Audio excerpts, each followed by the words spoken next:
Pembangunan tol bawah laut IKN Nusantara dijadwalkan Agustus tahun 2022. Terkait pelaksanaan pembangunan tol bawah laut IKN tersebut, kini Kementerian Pekerjaan Umum dan Perumahan Rakyat Kemenpuper tengah mempercepat kajiannya. Kajian Jalan Tol Akses Ibu Kota Nusantara (IKN) yang akan melintasi Teluk Balikpapan ini tengah dikebut Kemenpuper. Pernyataan ini disampaikan Menteri PUPR Basuki Hadimuljono kepada delegasi Korsel yang dipimpin Asisten Minister for Road, Ministry of Land, Infrastructure and Transport, Korea Selatan Lee Yun Sang, Senin, tanggal 20 Juni tahun 2022 lalu. Untuk diketahui, Feasibility Study (FS) dan Basic Design Immerse Tunnel Teluk Balikpapan, Jalan Tol Akses IKN, merupakan salah satu program kerjasama hibah antara pemerintah Indonesia dan Korsel. Saat ini, kajian terhadap proyek infrastruktur dasar tersebut sudah dalam proses pipeline. Rencananya, kajian tol bawah laut IKN ini bakal dipercepat prosesnya karena pembangunan akan dimulai Agustus tahun 2022. Akan diprioritaskan juga feasibility study dan basic design untuk jalan akses IKN.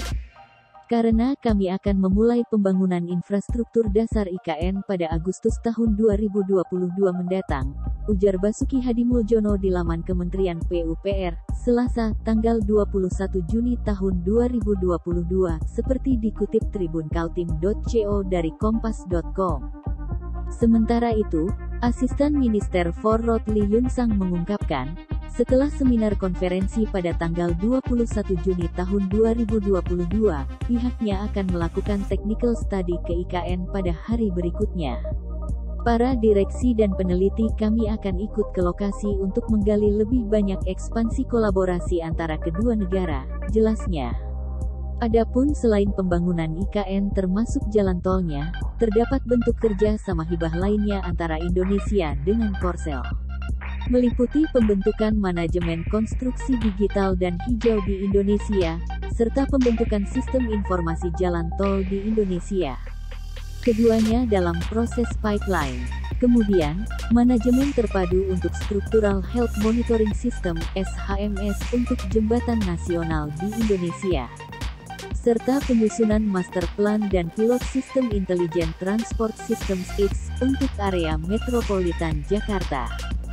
Sehingga pada Juli tahun 2022 Kementerian PUPR akan mengirim 25 young engineer ke Korsel untuk menjalani training terkait Smart City.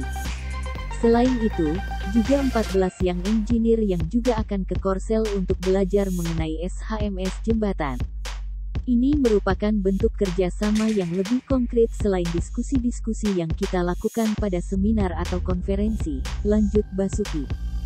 Seminar yang dimaksud ialah Konferensi Jalan Indonesia, Korea ke-17 diselenggarakan pada 20–23 Juni tahun 2022 dengan tema, Smart City for IKN.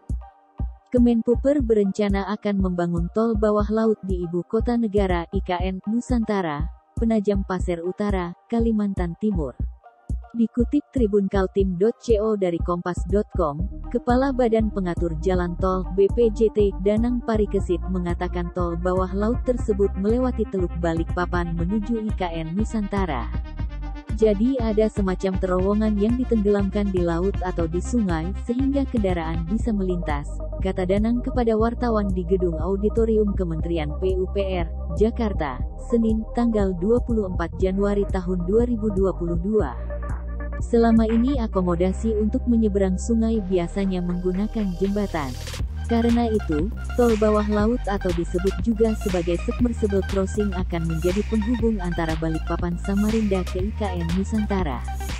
Jadi dalam bahasa umum itu mungkin disebut tol bawah laut, tetapi itu sebenarnya merupakan teknologi yang kita kenal dengan submersible crossing, di mana terowongan itu kita tenggelamkan di bawah laut atau sungai, tuturnya.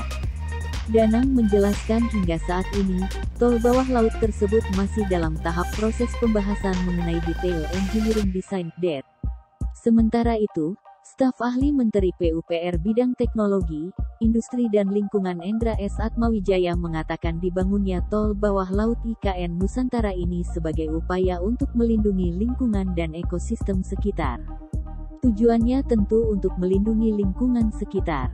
Jadi kami tentu tidak mau area lindung dirusak. Dan di sana juga masih ada daerah rawan. Makanya jalan dibangun lewat bawah, ucap dia. Selain itu, dengan dibangunnya tol bawah laut ini maka menjadi alternatif jalan yang bisa memudahkan dan mempersingkat waktu tempuh jalur logistik ke IKN. Kan kita punya beberapa alternatif jalan menuju IKN, tapi nanti jalur logistiknya bisa melalui jalur terdekat ke IKN yaitu melalui tol bawah laut itu, pungkasnya. Terima kasih sudah nonton, jangan lupa like, subscribe, dan share ya!